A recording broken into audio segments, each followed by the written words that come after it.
리드리 스콧 감독의 브레이드 러너에서 주인공 데커드는 탈출한 리플리칸트를 색출해서 잡아내는 형사입니다. 리플리칸트란 인공지능을 지닌 복제인간을 말하는데요. 그런데 문제는 리플리칸트가 너무나 정교해서 인간과 구분하기가 쉽지가 않다는 겁니다. 그래서 데커드는 상대방이 인간인지 리플리칸트인지 판별하기 위해서 여러가지 질문을 던지면서 그 반응을 관찰합니다. 데커드는 이번에 레이첼이라는 여성이 인간인지 리플리칸트인지 판별하기 위해서 테스트를 시작합니다. 하지만 데커드는 매우 노련한 전문가임에도 불구하고 레이첼이 인간인지 리플리칸트인지 구별하는데 애를 먹습니다. It's your birthday. Someone gives you a calfskin wallet. I wouldn't accept it. Also, I'd report the person who gave it to me to the police.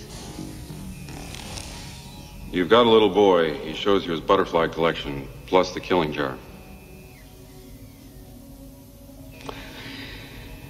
I take him to the doctor.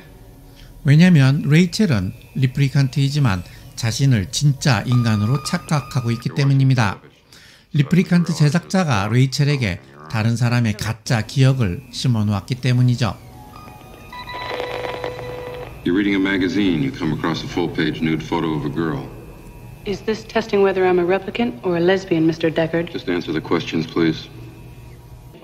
그러자 마지막에 데커드는 리플리칸트라면 대답하지 못할 아주 난해한 질문을 합니다.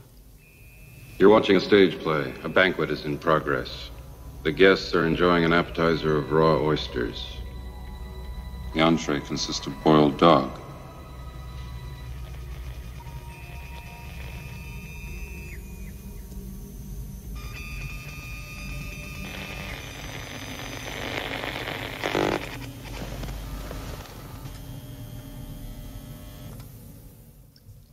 이 질문에 대한 레이첼의 반응을 보고 데커드는 그녀가 리플리칸트라는 것을 알아차립니다. 하지만 영화의 마지막에서 아주 놀라운 사실이 하나 밝혀지는데요. 그것은 바로 영상의 마지막에 말씀드리겠습니다. 이처럼 상대방이 인간인지 인공지능인지 판별하기 위해서 상대방과 대화를 하는 것을 튜링 테스트라고 합니다. 튜링 테스트는 영국의 수학자 앨런 튜링이 제시한 사고 실험인데요. 튜링은 이렇게 말합니다. 사람이 인공지능과 대화를 하는데 그 인공지능이 진짜 인간처럼 대화를 잘해서 그것이 인간인지 인공지능인지 구별할 수 없다면 그 인공지능은 사람처럼 생각하는 능력을 가진 것으로 보아야 한다는 겁니다. 튜링의 이러한 주장을 받아들이면 챗GPT는 인간처럼 생각하는 능력을 가진 것으로 보아야 합니다. 왜냐하면 챗GPT는 인간처럼 대화를 하기 때문이죠. 데커드가 레이첼에게 던진 질문들을 똑같이 챗GPT에게 해보았습니다. 당신의 생일에 어떤 사람이 송아지 가죽 지갑을 선물로 한다면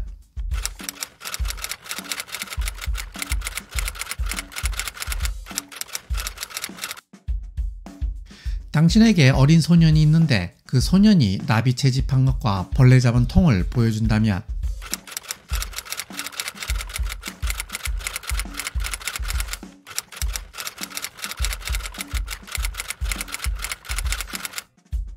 당신이 잡지를 읽고 있는데 여자의 나체 사진을 보게 된다면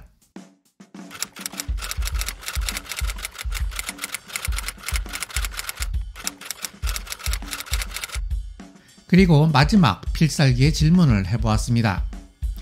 연국 중 만찬에서 어떤 손님이 에피타이저로 생굴을 먹는데 기름칠한 게를 강화하는 저쪽 시스템. 말도 안 되는 질문 하지 말라는군요. 데커드가 챗GPT를 상대로 튜링 테스트를 한다면 데커드는 아마 죽었다 깨어나도 챗GPT가 인공지능이라는 것을 몰랐을 겁니다. 챗GPT는 인간처럼, 아니 인간보다 더 인간 같은 대답을 하고 있기 때문입니다. 그런데 챗GPT가 인간처럼 대답을 한다고 해서 정말로 챗GPT가 생각하는 능력을 가지고 있다고 말할 수 있을까요? 튜링은 그렇다고 대답했습니다. 왜 그렇게 생각했을까요? 튜링의 입장에서 한번 생각해 봅시다. 어떤 사람이 냉장고 문을 열고 우유를 한 잔 꺼내 마신다고 합시다. 왜 그랬을까요? 배가 고파서 그랬겠죠. 원숭이가 나무 위로 올라가서 바나나를 따서 먹는다고 합시다. 왜 그랬을까요? 배가 고파서 그랬겠죠. 다람쥐가 도토리를 주워다가 먹는다고 합시다. 왜 그랬을까요? 배가 고파서 그랬겠죠. 송충이가 낮잠을 자다가 일어나서 솔잎을 먹는다고 합시다. 왜 그랬을까요? 배가 고파서 그랬겠죠. 잠깐, 송충이도 배가 고프다는 생각을 할까요? 글쎄요, 잘 모르겠어요. 이번엔 식충식물이 날파리를 잡아먹는다고 합시다. 왜 그랬을까요? 배가 고파서 그랬을까요? 식충식물이 배가 고프다는 생각을 할 수 있을까요? 아마 아닐 겁니다. 그렇다면 인간이 우유를 마시거나 원숭이가 바나나를 먹거나 다람쥐가 도토리를 먹는 것은 배가 고프다는 생각을 해서 하는 행동이고, 송충이가 솔잎을 먹거나 식충식물이 날파리를 먹는 것은 아무 생각 없이 그냥 하는 행동인 건가요? 인간의 행동, 원숭이의 행동, 다람쥐의 행동, 송충이의 행동, 식충식물의 행동의 동기가 이렇게 명백히 구별이 되는 건가요? 이거 구별하기 애매하지 않을까요? 행동주의 심리학자들은 이렇게 말합니다. 생각이란 일정한 상황에서 일정한 방식으로 행동을 하려는 성향이라는 겁니다. 이러한 관점을 받아들이면 어떤 사람이 배가 고프다는 생각이 들어서 냉장고 문을 열고 우유를 꺼내 마시는 것이 아니라 냉장고 문을 열고 우유를 꺼내 마시는 행동이 바로 배고프다는 생각 그 자체라는 겁니다. 따라서 인간, 원숭이, 다람쥐, 송충이, 식충식물 모두가 무언가를 먹는 행동을 한다는 것은 모두가 똑같은 생각을 하고 있는 것으로 보아야 한다는 겁니다. 왜냐하면 이들이 무언가를 먹는 행동 그 자체가 바로 배고프다는 생각이기 때문입니다. 그뿐만이 아닙니다. 요즘 나오는 로봇 청소기는 배터리가 다 방전될 쯤이면 자기가 알아서 콘센트를 찾아가서 스스로 충전을 하기 시작합니다. 그렇다면 무엇이 로봇 배터리로 하여금 스스로 충전을 하도록 만든 걸까요? 혹시 로봇 청소기가 아이 배고픈데 빨리 충전을 해야지 라고 생각을 한 걸까요? 물론 말도 안 되죠. 하지만 행동주의 심리학자들의 주장을 받아들이면 로봇 청소기 또한 배고프다는 생각을 한 것이라고 보아야 합니다. 왜냐하면 무언가를 먹는 행동 자체가 배고프다는 생각이기 때문이죠. 하지만 로봇 청소기가 생각하는 능력을 가지고 있다니 물론 말도 안 되죠. 그렇다면 챗GPT 모델 4는 생각하는 능력을 가지고 있을까요? 그것도 말이 안 되는 것 같아요. 그렇다면 먼 미래에 있을 챗GPT 모델 10은 아니면 그보다 더 발전한 챗GPT 모델 100은 생각하는 능력을 가지게 될까요? 튜링이나 행동주의 심리학자들의 주장을 강하게 받아들이면 로봇 청소기가 배고프다는 생각을 한 것이라고 보아야 하는 것처럼 챗GPT도 생각을 하고 있다고 보아야 한다는 겁니다. 어떤 사람들은 튜링의 주장에 반대합니다. 챗GPT가 인간과 자연스럽게 대화를 하는 것처럼 보여도 챗GPT가 대화하는 방식은 인간의 방식과는 다르다는 점을 강조합니다. 물론 다르죠. 챗GPT는 인간처럼 대화하지 않습니다.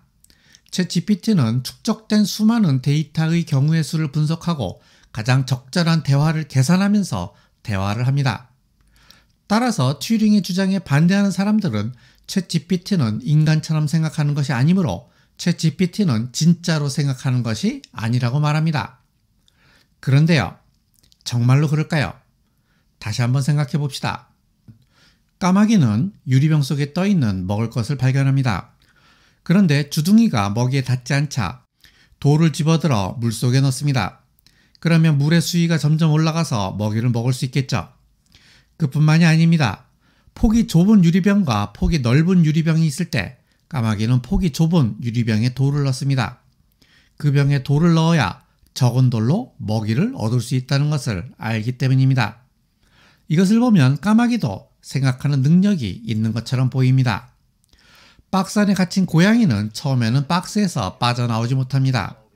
그런데 문 밖에 먹이를 놓자 고양이는 어떻게든 박스에서 탈출하는 방법을 찾아냅니다. 안에서 잠긴 걸쇠를 올리고 줄을 당기면서 문을 열고 나옵니다. 물론 몇 번의 시행착오가 있었지만 고양이는 문을 여는 방법을 터득한 겁니다. 이것을 보면 고양이도 생각하는 능력이 있는 것처럼 보입니다. 어느 한 다이버가 우연히 상어의 입에 낀 낚싯바늘을 빼주었습니다. 그러자 상어들 사이에 그 다이버를 찾아가면 낚싯바늘을 빼준다는 소문이 난 겁니다. 이후에 그 다이버가 바다에만 들어가면 상어들이 몰려듭니다. 낚싯바늘 빼달라고. 이렇게 해서 그 다이버가 빼준 낚싯바늘만 한 해에 300개가 넘는다고 합니다. 이것을 보면 상어도 생각하는 능력이 있는 것처럼 보입니다.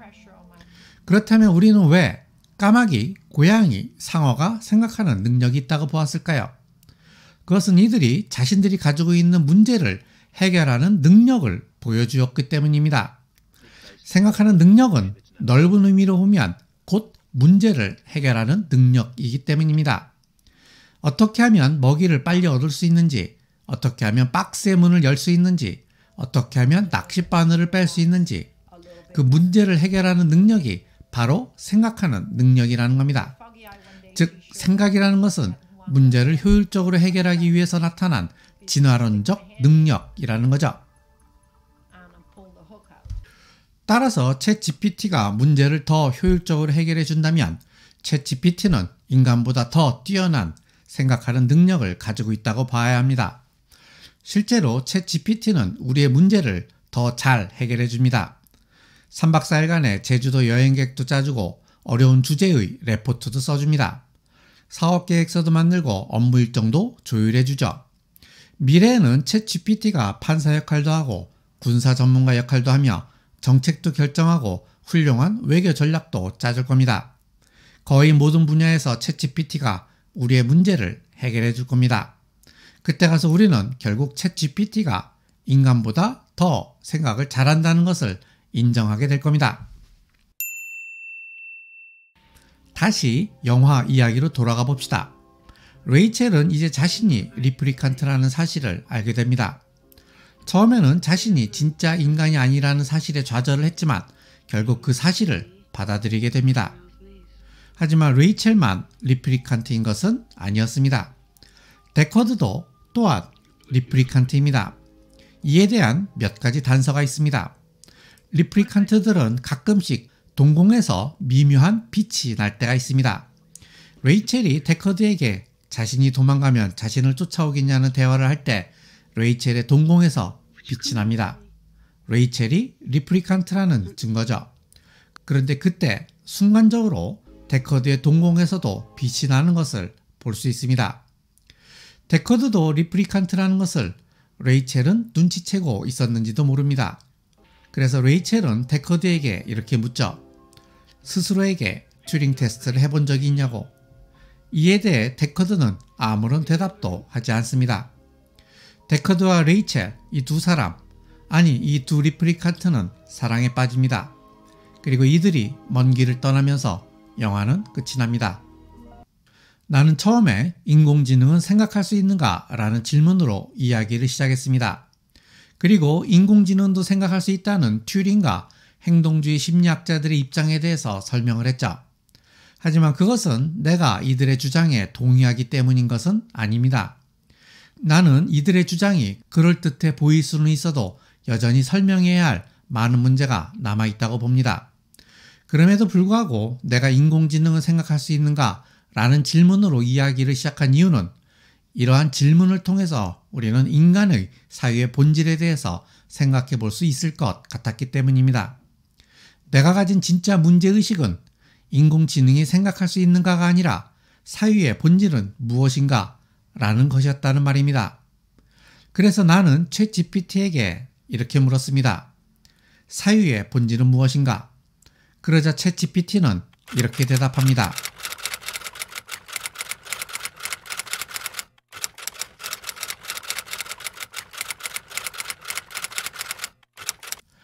이 대답만 보면 챗GPT야말로 진정한 사유 능력을 가지고 있는 것처럼 보이는군요.